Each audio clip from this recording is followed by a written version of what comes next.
사랑하는 아버지 하나님, 감사합니다. 오늘도 저희들을 잠에서 깨워주시고, 또 하나님과 대면하며 또 예배하게 해주셔서 감사합니다.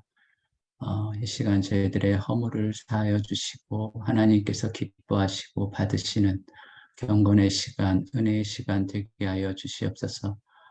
주님, 저희들에게 한 말씀이라도 마음에 새길 수 있는 은혜를 주시고, 모든 시간 하나님께서 주장하여 주시옵소서. 주님께 모든 것 의지하오며 예수 그리스도 이름으로 기도했습니다. 아멘.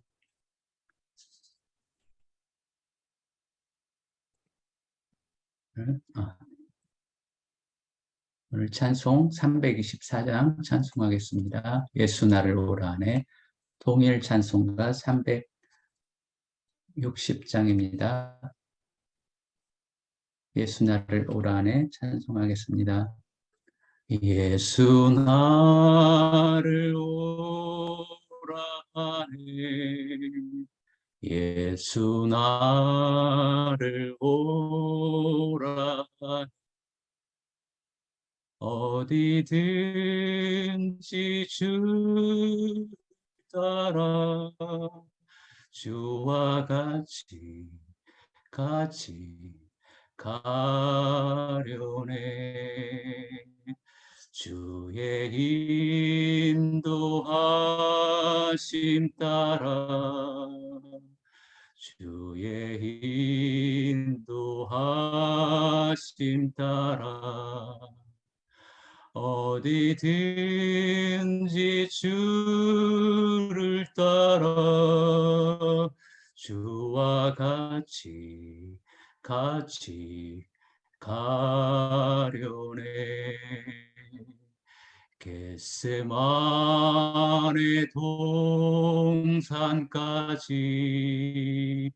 주와 함께 가려 하네.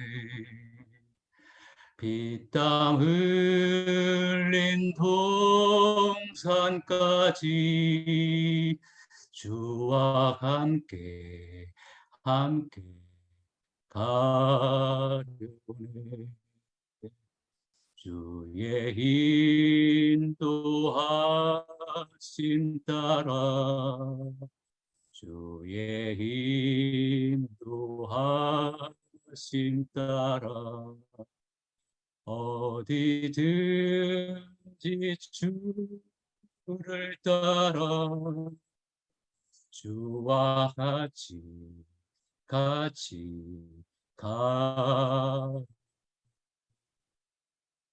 심판하신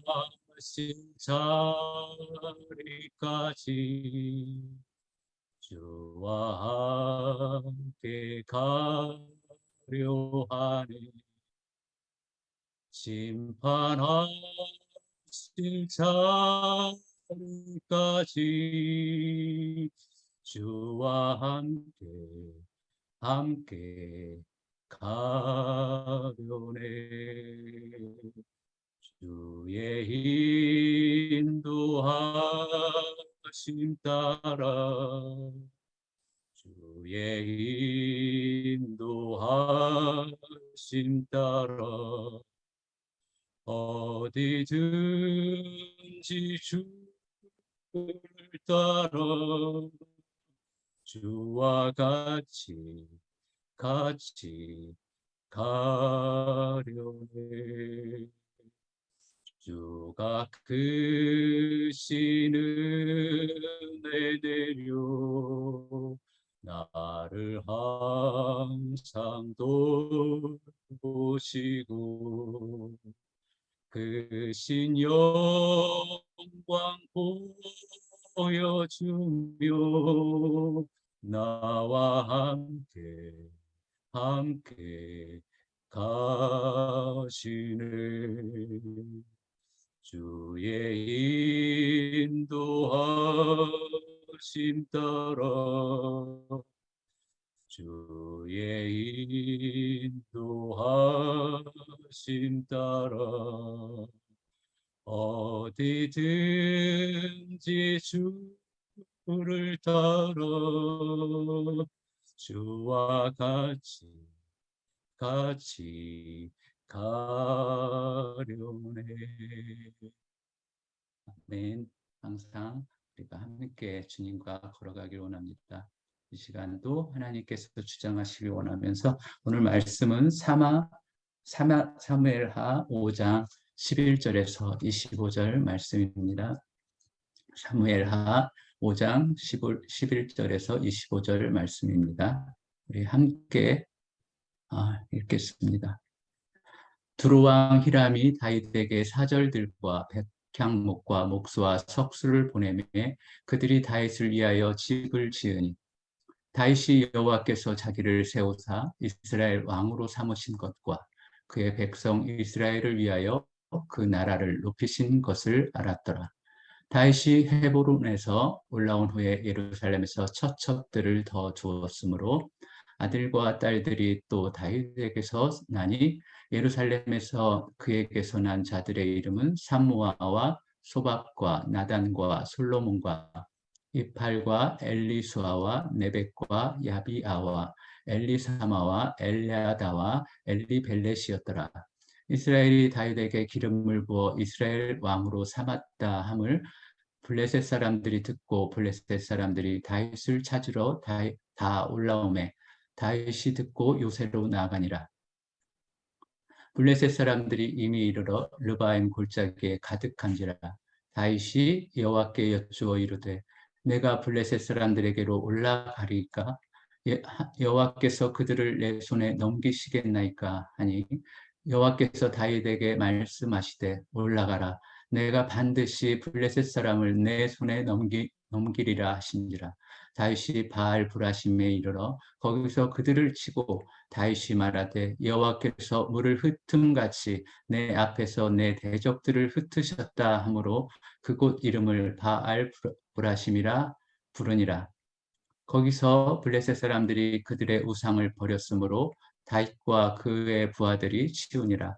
블레셋 사람들이 다시 올라와서 르바임 골짜기에 가득한지라. 다윗이 여호와께 여쭈니 이르시되 올라가지 말고 그들 뒤로 돌아서 뽕나무 숲을 맞은편에서 그들을 기습하되 뽕나무 골짜기에서 걸음 걷는 소리가 들리거든 곧 공격하라. 그때에 여호와가 너보다 앞서 나아가서 블레셋 군대를 치리라 하신지라. 이에 다윗이 여호와의 명령대로 행하여 블레셋 사람을 쳐서 게바에서 게셀까지 이르니라.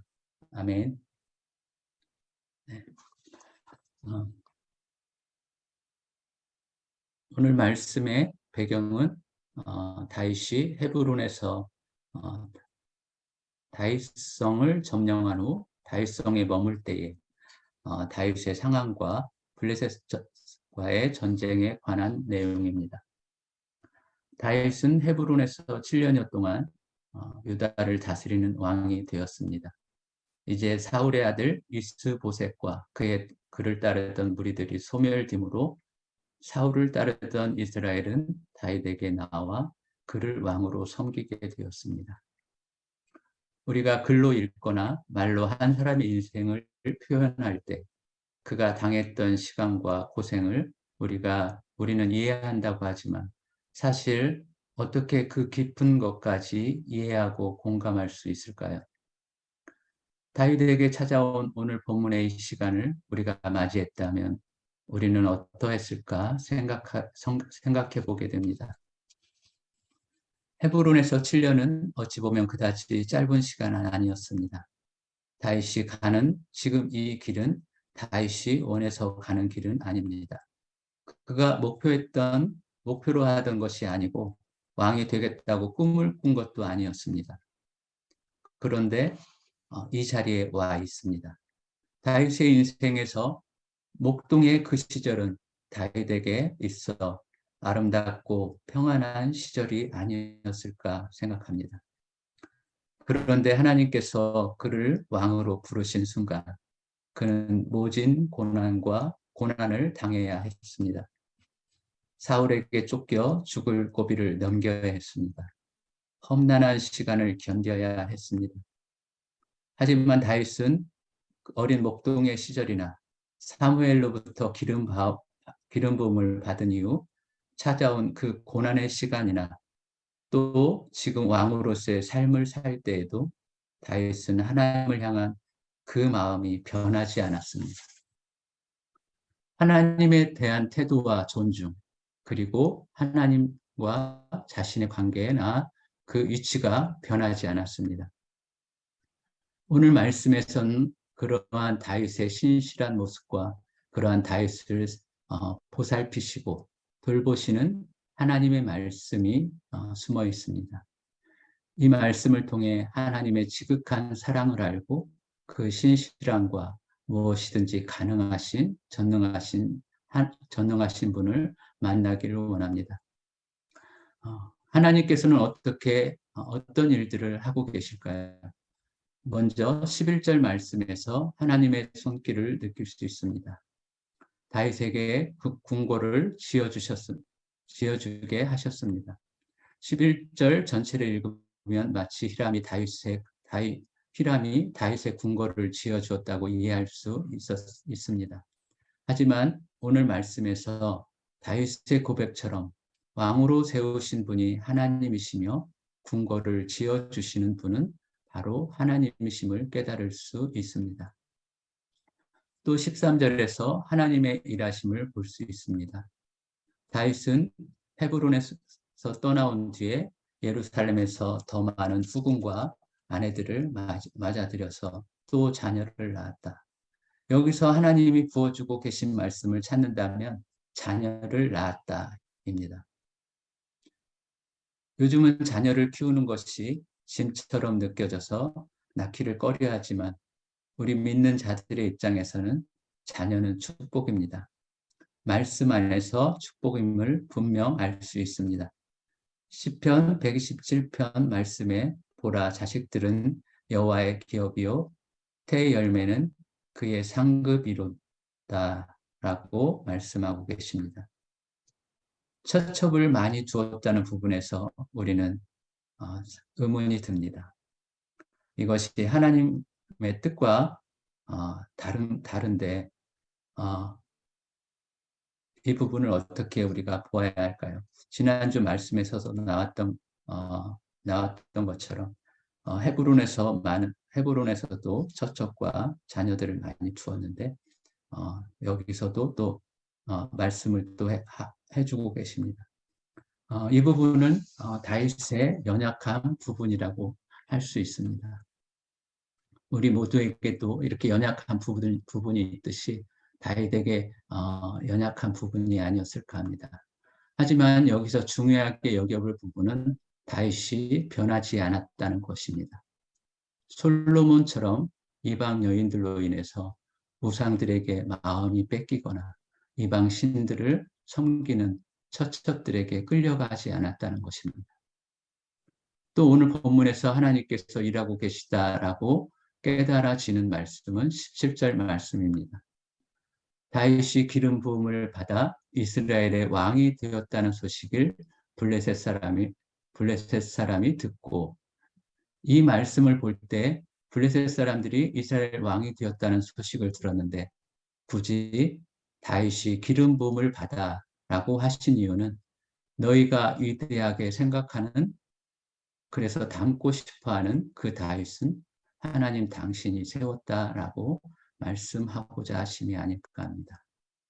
여기서 우리가 한번 생각하고 넘어가고 싶은 것은 다윗처럼 대단한 직분, 즉 왕이나 제사장, 통치자와 같은 그런 사람들만 하나님께서 특별히 함께 하실 것 같은 생각들입니다. 다윗에게는 목동의 시절이 있었습니다. 가족들에게조차 존중받지 못하고 일꾼처럼 여겨지던 시절이 있었습니다. 그때에도 하나님께서는 그를 눈여겨보셨다는 사실입니다. 왕으로서의 지금 함께 하시는 그분은 다윗이 초라했던 그 시절에도 하나님께서는 한결같이 함께 하셨다는 사실이 우리가 품고 나가야 하는 하나님을 향한 우리가 품어야 할 마음일 것입니다.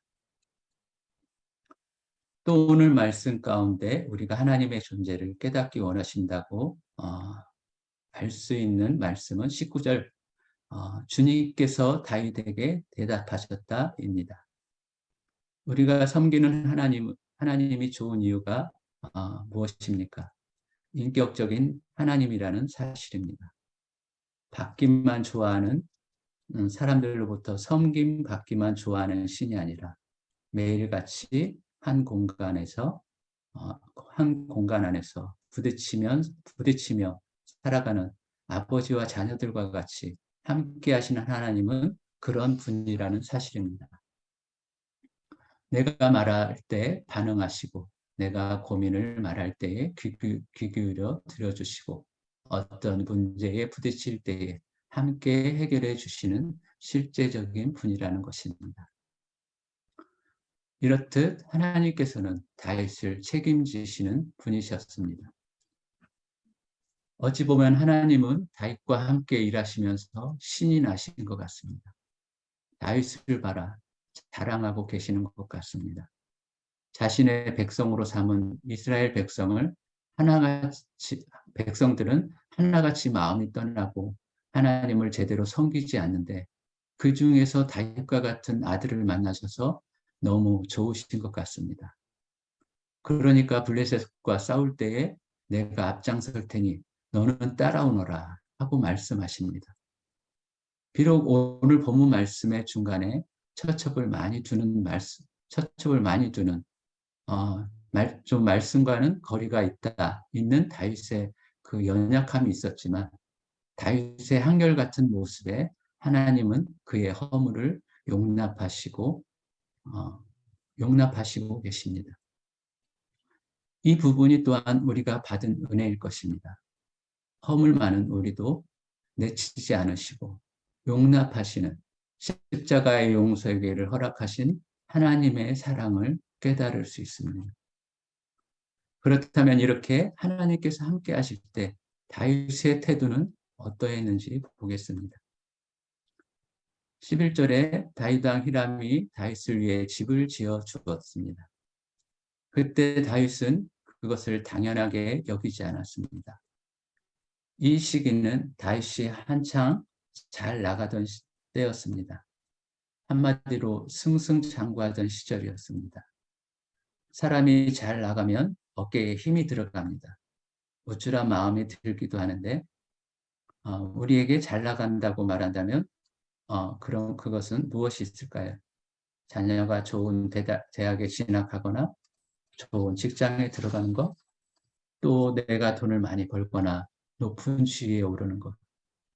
교회 안에서 보면 내가 남보다 선교를 많이 하는 것, 또 많은 일을 하고 있다는 것.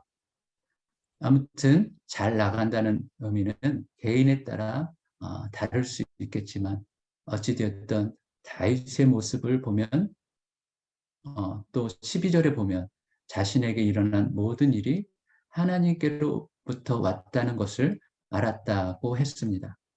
즉 교만하지 않았습니다. 17절부터는 블레셋과의 전쟁에 관한 내용이 나옵니다. 다 읽으신 것처럼 다윗은 하나님께 묻습니다. 오늘 본문에는 두 번의 전투가 연이어 나오는데 이것 또한 다윗이 하나님을 신뢰하고 있다는 것을 보여주고 있습니다.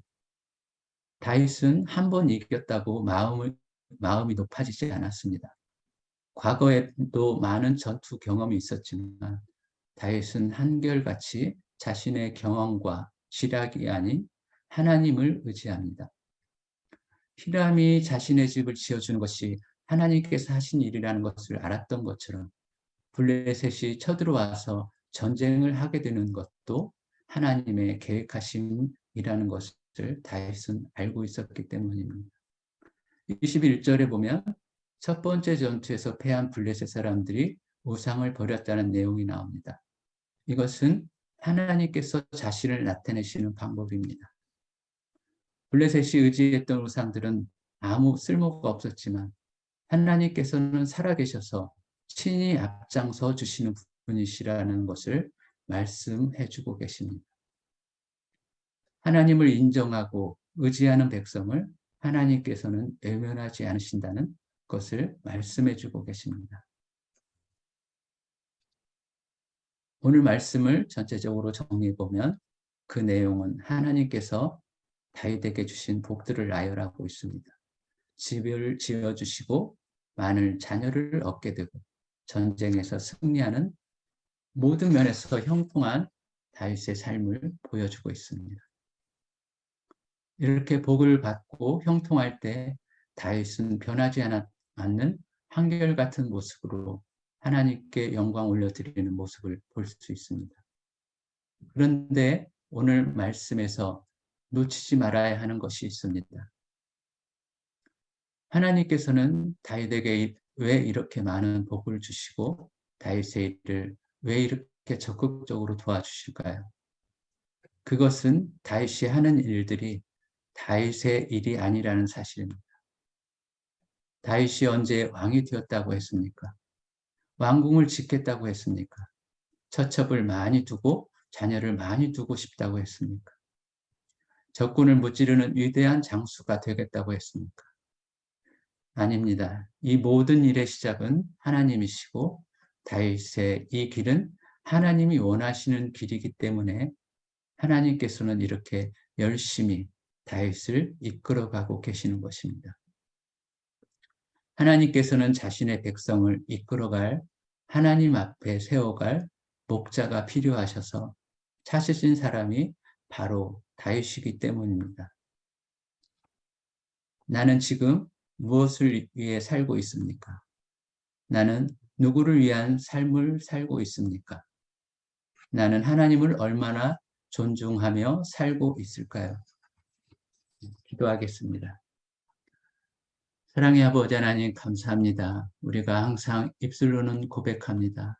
하나님이 모든 정말 저희들의 창조주시고 저희들의 주인이라고 고백하며 살아갑니다.